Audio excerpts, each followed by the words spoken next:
these forms made by a mold system, not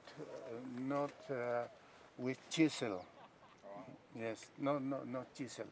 ¿Con qué tipo de herramienta cree que? Moldes y calor. ¿Y calor? Sí, y no descarto porque antes había muchísimo oro aquí, ¿no? Y todavía lo hay. Played it, someone, This please. is the mold. He thinks that it could be made of gold. Right.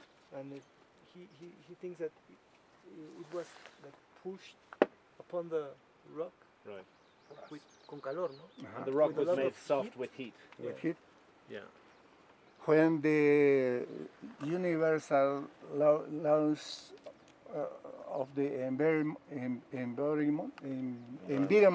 Laws of physics, but environment. no, are less density in the stone.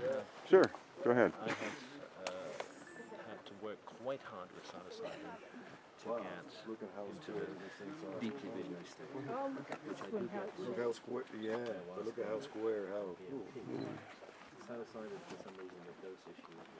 Well, the thing is, what you're looking at here is this is Inca construction, that wall, like that. And See? this is a previous.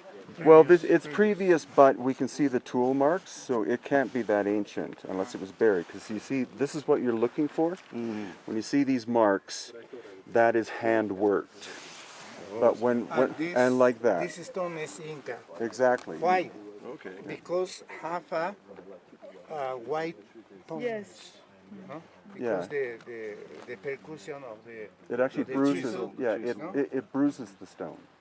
That's what happens when you work marble. You actually you bruise it, and so the finishing work is very time consuming. But the thing is, when we go to Sacsayhuaman, and you see the giant stones, you'll see very few. So what you're looking at here is an example of recycling. You see the staircase, and then you see the wall to the right of it. The wall to the right of it is Inca period. The staircase itself is a different material, a different type of stone, recycled by the Inca. The Inca mainly used local stone in their construction. It's limestone in general in this part of Cusco. But the gray blocks, such as these here, that is more of an andesite, some would call diorite, but it's a harder andesite material, volcanic, and it's not from this area. This is another example where here you see the Inca work, and then you have these ashlar blocks, which are a harder stone and not a local stone.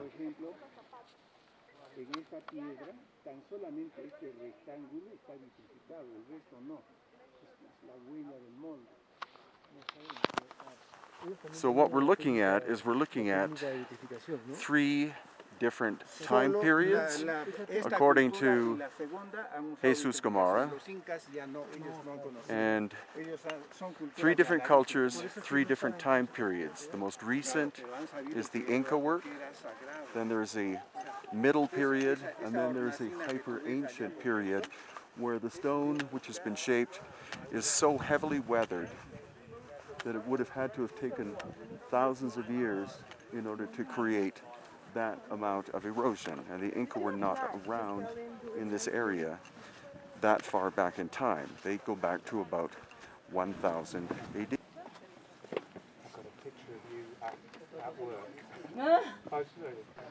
So this is one of the largest stone constructions on the planet. You obviously don't get a sense of it right now, but as I walk away from it, you'll get a sense of the scale we're talking about. There's no other stairs down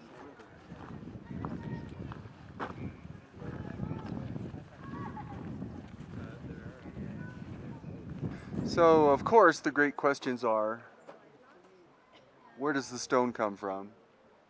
How is it shaped? And how is it moved?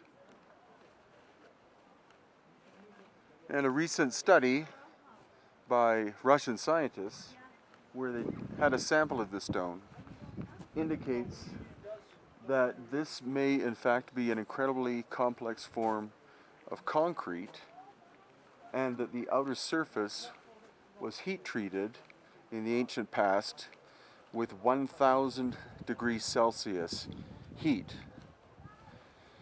Clearly the scale of the stone by itself is telling us that this is not something that a Bronze Age culture such as the Inca could have accomplished, because bronze is too soft to shape the stone.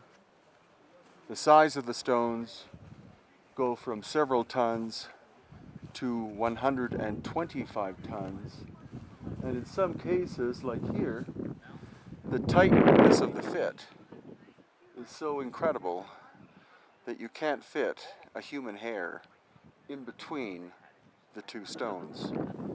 So how could it have been done?